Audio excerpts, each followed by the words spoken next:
If you're knitting a shawl from the top down, you will usually start with a garter stitch tab at the very top. The reason for that is if you don't have a tab, you'll have a gap at the top where you've got the garter stitch on one side and the garter stitch on the other side, and the tab will make it look like it's continuous. So what you do is you cast on the number of stitches you have for the edging. Frequently it's perhaps 3 stitches. You knit a certain number of rows, and then you will turn around, pick up stitches along here and up along the other side so that it will grow in all 3 directions from that tab. So let's just see it done on a large scale here. I'm just going to cast on 3 stitches. You can, if you want, use a provisional cast on at this point, because that will mean that it's going to be completely seamless when you come around, but it's going to work the same whether it's a provisional or a standard cast on. So I'll do 3 stitches here.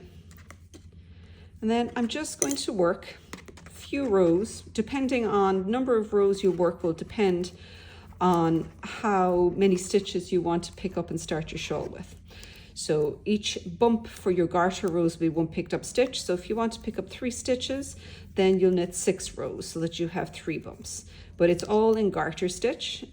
Generally speaking, I'll just knit it to the point where I can see I've got the number of rows that I want.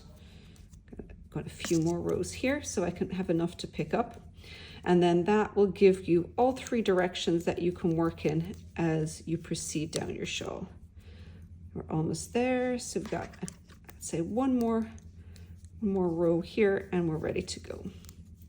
All right, so at this point now, this is one side, this is my little tab to start with. So I'll be knitting these stitches, picking up those 3 bumps, and then picking up the 3 original stitches down here. If you had a provisional cast on, you'd undo that and you just work those 3 stitches. So to do that, for your start, you'll knit these 3 stitches, 1, 2, 3.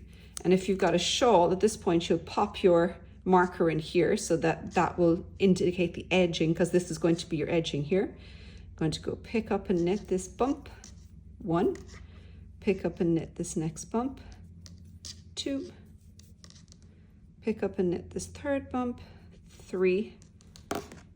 This is always trickier with big thick yarn like this, 3, and then you put your second marker. Now at this point we'll turn around and we'll pick up and knit 3 stitches along the edge of the work, which will be 1, 2, and our final one over here, I'll just pop it into the edge, 3. So this doesn't look like much yet, but I do guarantee that as you, let me pull this down, as you start working, you'll now have directions going this way, and this way, completing the top of your shawl.